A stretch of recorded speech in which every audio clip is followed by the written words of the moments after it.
November 12, 1944.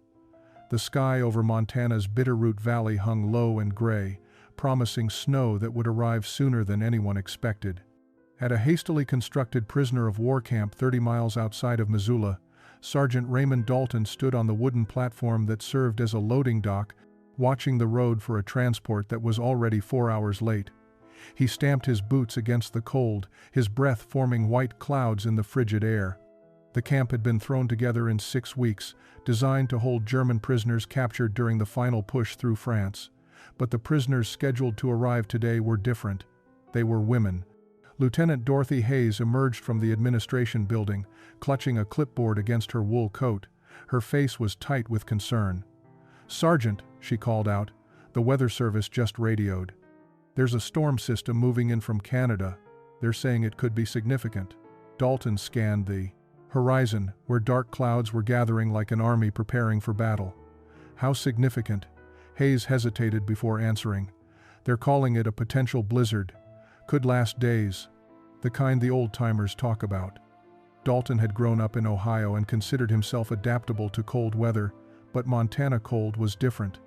It was the kind of cold that could kill a man in hours if he wasn't prepared. And now they were about to receive prisoners, women who had spent the last months in the relatively mild climate of France, with a storm bearing down that could trap them all. Private Michael Sterling, barely 20 years old and fresh from basic training, appeared at Dalton's side. "Sergeant, shouldn't we postpone? Get them to turn the transport around." Before Dalton could answer, they heard the grinding sound of heavy engines laboring up the mountain road. Through the increasing snowfall, which had begun as light flurries but was already intensifying, they could make out the shape of 2 military trucks struggling against the grade. "They're here," Dalton said quietly. "God help us, they're here." The trucks pulled into the compound, their engines sputtering in the thin mountain air. The back of the first transport opened, and 19 German women climbed down onto the frozen ground.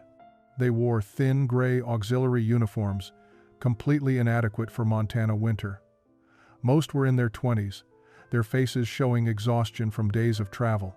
They stood in formation despite their obvious fatigue, maintaining the military bearing that had been drilled into them. At the front stood a woman who appeared to be in her early 30s, her dark hair pulled back severely, her gray eyes taking in everything with sharp intelligence. This was Teresa Keller, former communications officer for the Wehrmacht, and she was clearly the leader of this group. Lieutenant Hayes stepped forward, her prepared welcome speech forgotten as snow began falling harder, the wind picking up, with alarming speed.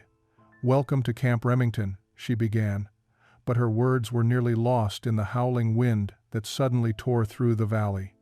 The sky had turned completely white. The German women were hustled into the main barracks, a long wooden structure that had been built quickly and showed it in every drafty corner. They stood inside, still in formation, as wind rattled the windows and snow began to accumulate against the building's north wall at an alarming rate. Lieutenant Hayes assigned bunks while Sergeant Dalton went to assess their deteriorating situation.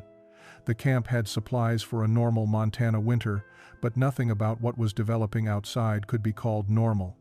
The temperature had dropped 15 degrees in the last hour, and the wind was reaching speeds that threatened to tear the roofs off the less sturdy outbuildings. Private Sterling burst into the administration building where Dalton was studying weather reports. "Sergeant, the phone lines just went down. We've lost contact with Missoula." Dalton felt his stomach tighten. That meant no reinforcements, no supply trucks, and no way to call for help if things went badly. They were on their own with 19 enemy prisoners and a skeleton crew of guards during what was shaping up to be the worst storm in decades. He was calculating their food stores when the door opened again, bringing with it a blast of frigid air and snow. A man stepped inside, shaking ice from his heavy coat. He was in his late 50s, weathered and lean, with eyes that had seen more winters than Dalton had seen years. "Wade McKenzie," the man said, extending a calloused hand. "I'm one of the civilian guards you requisitioned from town. Got here just before the road became impassable." Dalton shook his hand, grateful for any additional help. "You know this country?" McKenzie nodded slowly, Been trapping and living in these mountains for 37 years, seen storms like this 3, maybe 4 times. Each one killed someone who wasn't prepared. What's our situation? Dalton laid out their circumstances honestly. 19 German women prisoners, 12 guards counting support staff, supplies for maybe 2 weeks if they rationed carefully, and barracks that were already proving inadequate against the wind. Mackenzie walked to the window and studied the whiteout conditions for a long moment. "Those barracks won't hold," he said finally. "Not if this storm does what I think it's going to do. Come tomorrow, maybe the day after, the roofs will start collapsing under snow weight, or the buildings will just come apart in the wind." Dalton felt a chill that had nothing to do with the temperature. "Then what do we do?" Mackenzie turned from the window, his expression serious but not panicked. "We do what the Blackfoot and the trappers do when they get caught in the high country during a blow like this. We dig in. We make snow caves and shelters. Use the storm itself to protect us from the storm." Dalton stared at him. "You want us to put prisoners out in that?" Mackenzie shook his head. "I want us all to survive. And that means everyone, prisoners and guards alike, are going to have to learn real fast how to live like mountain men, or we're all going to die like fools." By dawn of the second day, Mackenzie's predictions were proving accurate. The main barracks had developed a dangerous sag in the center beam, and the women's quarters had already lost half its roof to a wind gust that sounded like cannon fire. Lieutenant Hayes made the decision quickly. They would follow Mackenzie's plan. The German women were assembled in the mess hall, which was one of the sturdier buildings, though even it groaned under the assault of wind and accumulating snow. Teresa Keller stood at attention before Hayes, her face showing no emotion despite the obvious danger of their situation. Through Private Sterling, who spoke some German, Hayes explained what they needed to do. "We're going to dig shelters into the snowbanks on the lee side of the ridge," Hayes said. "You and your women will work alongside our men. This isn't about being prisoners or guards anymore. This is about survival." Teresa translated for the others, and Dalton watched their faces carefully. He saw fear, certainly, but also something else. These women had served in a military that prized discipline and duty above all else. They understood desperate circumstances. One of the younger women, Lotte Fischer, raised her hand tentatively. She spoke in halting English. "We have training. Cold weather survival. Wehrmacht taught us. We can help." Mackenzie stepped forward, a shovel in each hand. "Then let's get to work while we still can. The storm's got worse to give us yet." They moved out in groups of 5, Germans and Americans mixed together. Mackenzie led them to the eastern ridge where the wind had piled snow into massive drifts, some reaching 15 feet high. "Here," he shouted over the wind, "we dig into the drift. Make a tunnel that goes up slightly, then a chamber. The tunnel entrance stays lower than the sleeping area, keeps the warm air trapped inside." He demonstrated with powerful, efficient movements, cutting blocks of snow with a specialized saw he'd brought from his own supplies. The German women watched intently, then began to work. Teresa took a shovel and started cutting alongside Mackenzie, her movements precise and methodical. Beside her, Emily Hartman, who had served as a field radio operator, worked with surprising strength. The Americans and Germans fell into a rhythm, communicating through gestures and broken phrases in each other's languages. Hannah Kruger, a stocky woman who had been a farmhand before the war, proved exceptionally skilled at packing and shaping snow walls. She worked next to Private Sterling, showing him through demonstration how to test the snow's consistency. Within 3 hours, they had completed the first shelter, large enough to hold 6 people. Mackenzie inspected it carefully, then nodded approval. "This'll do. Now we need 5 more before nightfall." As they began the second shelter, something remarkable was happening. The desperate nature of their work was erasing the lines between captor and captive. When Sabine Lehman slipped on ice and nearly fell into a drift, it was Sergeant Dalton who caught her arm. When Sterling's hands went numb from the cold, it was Teresa who showed him how to warm them properly against his core. They were no longer Germans and Americans. They were simply people fighting together against a mountain winter that cared nothing for nationality. Night fell early in the storm, the sky barely distinguishable from the blowing snow that surrounded them. 6 snow caves had been completed before darkness made further work impossible.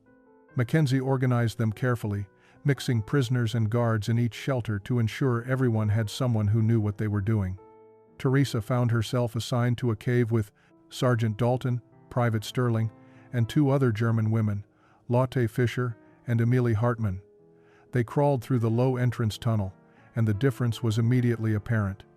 Outside, the wind screamed with a voice that sounded almost alive.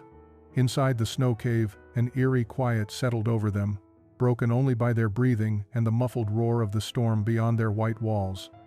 Mackenzie had given each group a small kerosene lantern and instructions to keep it burning low. The flame provided minimal light but surprising warmth in the enclosed space. He had also distributed their meager food supplies, mostly canned goods and dried meat. Dalton divided their rations carefully, ensuring everyone received equal portions. As they settled in for the night, sitting in a rough circle around the lantern, the reality of their situation became clear. They were going to be here for days, possibly longer, living in conditions none of them had ever experienced.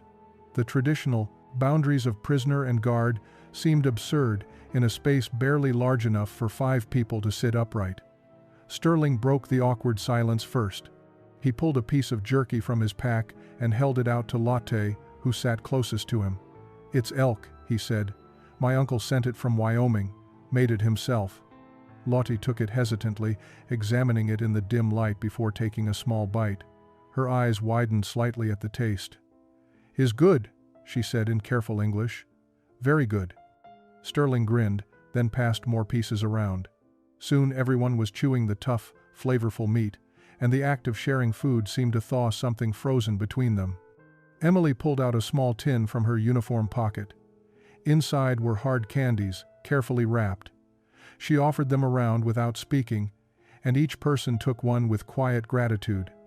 As the night deepened and the cold pressed in from all sides, they huddled closer together for warmth.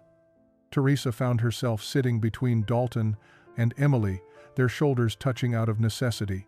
The sergeant pulled out a worn photograph and looked at it in the lantern light. Dalton noticed her watching and, perhaps feeling the rules had changed, showed her the picture. "My wife," he said quietly. "Rachel.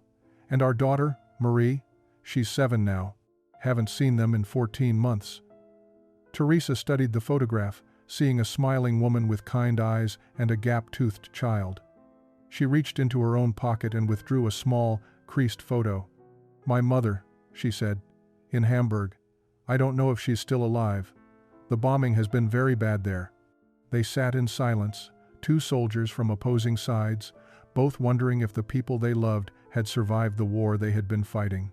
Outside, the wind howled louder, but inside their small cave of packed snow, something unexpected was taking root. Understanding, born from shared vulnerability and the ancient human need for warmth in the darkness. By the 4th day, their situation had grown critical. The storm showed no signs of breaking, and the food supplies Mackenzie had distributed were running dangerously low. Each shelter had been given rations calculated for 3 days at most, and they had stretched them as far as possible. Now, as Dalton inventoried what remained in their cave, the reality was stark. They had 2 cans of beans, a handful of hardtack biscuits, and perhaps 6 ounces of dried meat between 5 people. At their current consumption, they had maybe 2 more days before they would be facing genuine starvation. The other shelters were in similar conditions. Mackenzie had attempted to reach the main camp buildings to retrieve more supplies, but the wind and snow made it impossible to navigate even 50 feet. They were trapped, and hunger was becoming a dangerous companion to the cold. Teresa watched the Americans carefully ration their remaining food, each person receiving portions so small they barely registered. She had seen this before during the final months in Europe, when Wehrmacht supply lines collapsed and soldiers learned to survive on almost nothing.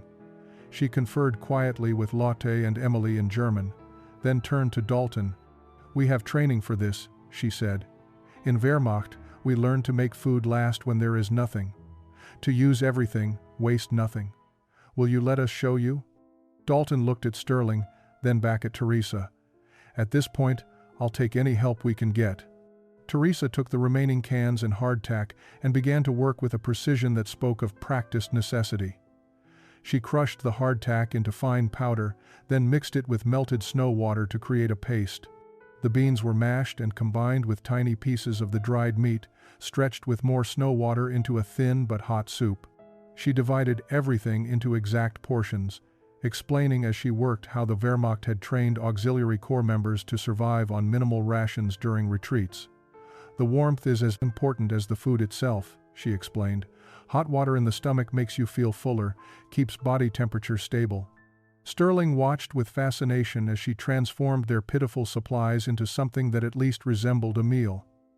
"My grandmother did something like this during the Depression," he said quietly. "Made soup from things we'd have thrown away. Called it stone soup." Emilie understood enough English to smile at this. "In Germany, we say the same. Making something from nothing." As they shared the meager meal, Lottie spoke up in halting English. "In my village, when harvest was bad, we learned from the old ones. They knew plants, roots, things to eat that others don't know. If storm stops, maybe I can find some things." Mackenzie would later say this was when he saw it clearly, the moment when survival erased the last pretense of enmity. They weren't prisoners and guards anymore. They were simply humans, sharing knowledge that might keep them all alive, teaching each other the hard lessons their different worlds had forced them to learn. Pride had no place when hunger gnawed at everyone equally. On the 6th day, the monotony of confinement began to weigh as heavily as the hunger. The storm continued its relentless assault, and the hours inside the snow caves stretched endlessly. With so little to do, and even less to eat, minds turned inward to memories and distant loved ones. Sterling had pulled out a small notebook and pencil, writing by the dim lantern light. "What are you doing?" Dalton asked. "Writing to my folks," Sterling replied. "No, I can't send it, but figured when we get out of here, I'll have it ready to mail. Seems important to write it now, while I'm thinking it." The idea spread through their small shelter like warmth from the lantern. Teresa retrieved her own small journal, the one she had kept since joining the Auxiliary Corps. Emilie found a scrap of paper in her uniform pocket. Even Lotte, who had little writing material, borrowed paper from Sterling. They sat in a circle, each person bent over their writing, pouring thoughts and feelings onto paper that might never reach its intended destination. The scratching of pencils on paper became the dominant sound, punctuated by occasional sighs or the clearing of throats thick with emotion. Dalton wrote to his wife about the unexpected situation, carefully avoiding details that censors would remove. He tried to explain how strange it felt to be living in a snow cave with German prisoners who had become something other than enemies. He wrote about Teresa's knowledge that had helped stretch their food, about Emilie's quiet strength, about how young Lotte reminded him of his daughter in the way she approached each challenge with determined optimism.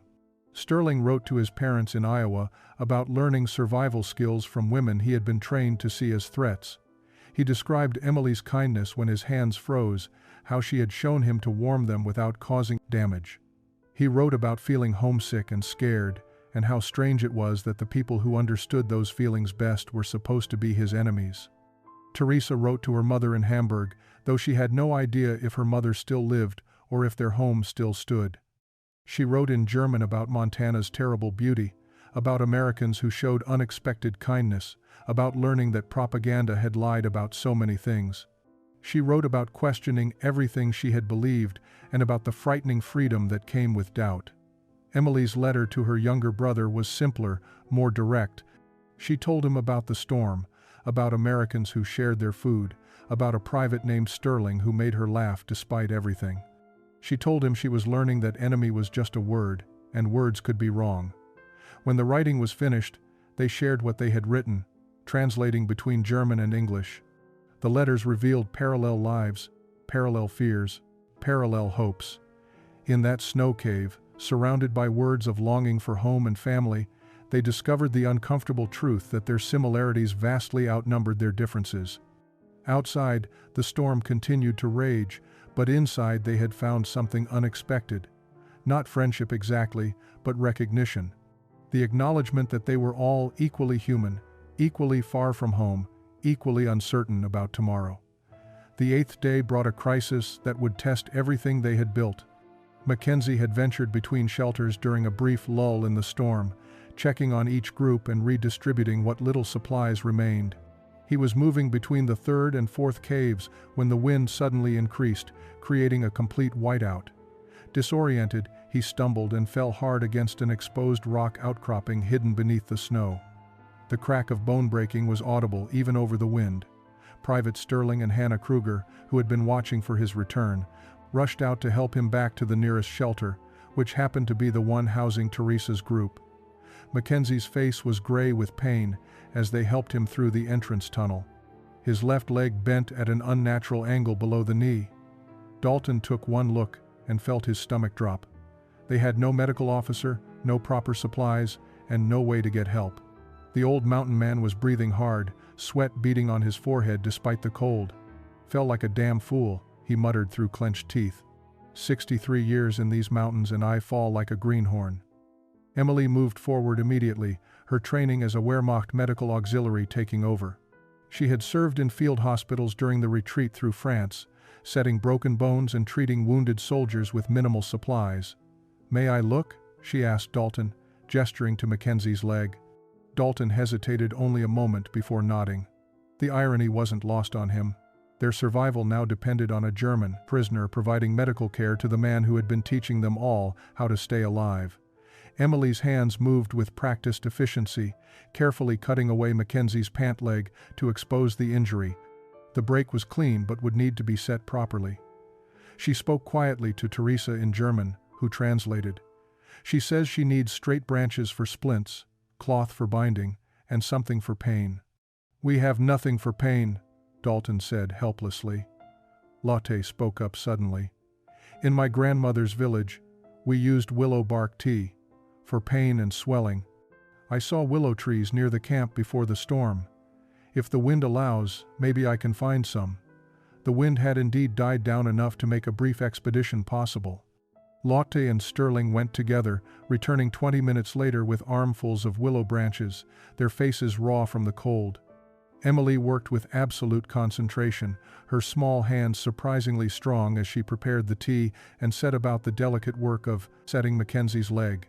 The old man gritted his teeth, refusing to cry out as she manipulated the broken bone back into alignment. She fashioned splints from the straightest willow branches, padding them with torn strips from her own undershirt, and bound everything securely. When she finished, Mackenzie's breathing had steadied. He looked at her with new respect. "You've done this before," he said. "Too many times," Emily replied quietly. "Too many broken men. But you will heal. The leg will be strong again." That night, as Mackenzie slept fitfully with his splinted leg elevated, the others sat watch. An enemy had become a healer. A prisoner had become their only hope. On the morning of the 11th day, something changed. The howling wind that had been their constant companion for nearly 2 weeks began to fade. The silence that replaced it was so profound that Sterling woke with a start, certain something was wrong. He crawled to the entrance tunnel and peered outside. The sky was visible for the first time since they had gone into the shelters, a pale blue that seemed almost unreal after so many days of white. The storm had broken. Within an hour, all 6 shelters had emptied, their occupants emerging like creatures from hibernation, blinking in the bright sunlight reflecting off endless snow. The landscape had been completely transformed. Drifts reached the roofs of what remained of the camp buildings. Several structures had collapsed entirely under the weight, but they had survived. Lieutenant Hayes emerged from her shelter, taking stock of her people. 19 German prisoners, all alive, 12 American guards and staff, all accounted for. And one injured mountain man who was already insisting he could walk with help. It was, by any measure, a miracle. But as they gathered in the area they had cleared, the reality of what they had been through together hung in the air like morning mist. The rescue team from Missoula arrived 6 hours later, having spent 3 days digging out the road. They came prepared to secure prisoners and relieve guards, expecting to find a tense situation after such prolonged close quarters. Instead, they found Germans and Americans working together to salvage supplies from the collapsed buildings, sharing tasks and conversation with an ease that confused the newcomers. Captain James Morrison, leading the rescue team, pulled Lieutenant Hayes aside. "What exactly happened here, Lieutenant?" Hayes looked at her people, at Teresa directing a salvage operation with the same authority she would have used with German troops, at Emily checking Mackenzie's splinted leg while Sterling held supplies, at Lotte teaching Dalton phrases in German while they cleared snow. "We survived," Hayes said simply. "Together." The camp was deemed uninhabitable, and orders came to transport everyone to a larger facility near Great Falls. The German prisoners would be moved to a proper POW compound with adequate facilities. The guards would be reassigned. Everything would return to normal military protocol. But as they prepared for transport, something unexpected happened. Teresa approached Lieutenant Hayes privately, speaking carefully in her improved English. "Lieutenant, may I ask what happens to us now?" Hayes explained the transfer to Great Falls, the better facilities, the eventual repatriation to Germany once the war ended.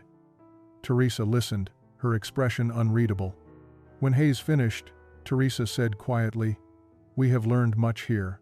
About survival, about Americans, about ourselves. This place nearly killed us, but it also showed us something we did not expect to find." Hayes waited, sensing something significant in Teresa's words. "It showed us that enemies can become something else when they must depend on each other to live. The question is, Lieutenant, what happens to that understanding when the storm ends?" Hayes had no answer. She was beginning to realize that the real test of what they had built together was only just beginning. The facility at Great Falls was everything Camp Remington had not been. Heated barracks with solid roofs, adequate food, proper medical facilities, and clear separation between prisoners and guards. The German women were processed efficiently, assigned to work details, and settled into a routine that felt almost normal after their ordeal in the mountains. But something fundamental had changed in those 11 days trapped in snow caves, and no amount of military protocol could erase it. Teresa found the separation most difficult. She had grown accustomed to the constant interaction with Dalton, Sterling, and the others. Now she saw them only at a distance, guards stationed at posts while prisoners worked in supervised groups. The easy conversations, the shared meals, the collaborative problem-solving, all of it had vanished behind regulations and barbed wire. 3 months passed.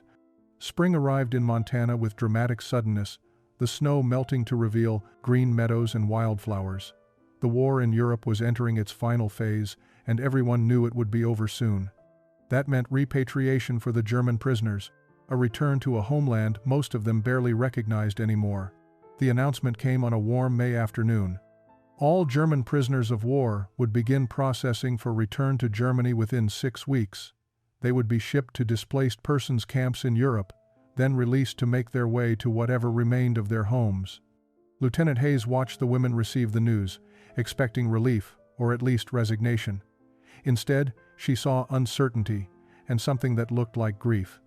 That evening, Teresa requested a private meeting with Hayes. She brought with her Emily, Lotte, Hannah, and Sabine. The 5 women who had survived the storm in the closest quarters with their American guards. "Lieutenant Hayes," Teresa began, speaking English that had become nearly fluent during her months in America, "we wish to make an unusual request. We have discussed this among ourselves many times, and we are certain of our decision." Hayes gestured for her to continue, though she had a growing sense of where this was leading. "We do not wish to return to Germany immediately. We would like to request permission to remain in the United States, specifically in Montana, if that is possible." The words hung in the air between them. Hayes had been a military administrator for 8 years, and nothing in her training had prepared her for this moment. Teresa continued, her voice steady but emotional. "During the storm, we learned what it means to be treated as human beings rather than enemies. We discovered that the propaganda we believed about Americans was false. More than that, we found something in those mountains, in that desperate time, that showed us who we could become. The Germany we left no longer exists. The Germany we would return to is broken and ashamed. But here," she paused, searching for the right words, "here we have seen that it is possible to build something new, to be more than what we were. We wished to stay in the place that nearly killed us, but instead taught us how to truly live." 23 years after 5 German women made the unprecedented request to remain in Montana, Teresa Keller stood on a ridge overlooking the Bitterroot Valley. The spring of 1968 had brought her back to this place for a ceremony dedicating a memorial to an unlikely chapter of American history. Beside her stood Emily Hartman, now doctor. Emily Hartman, who ran a medical clinic in Missoula. Lotte Fisher had married a rancher and raised 4 children on land not far from where Camp Remington once stood. Hannah and Sabine had built lives in nearby communities, becoming teachers and contributing members who never forgot where they came from or what they had learned. The memorial was simple, a stone marker placed near the site where their snow caves had been dug during that terrible storm. It bore the names of all 24 people who had survived those 11 days, German and American alike, and a simple inscription. Here, enemies became survivors. Here, the storm taught what war could not. Here, humanity proved stronger than hatred. Raymond Dalton, now retired from the military, stood with his wife Rachel and daughter Marie.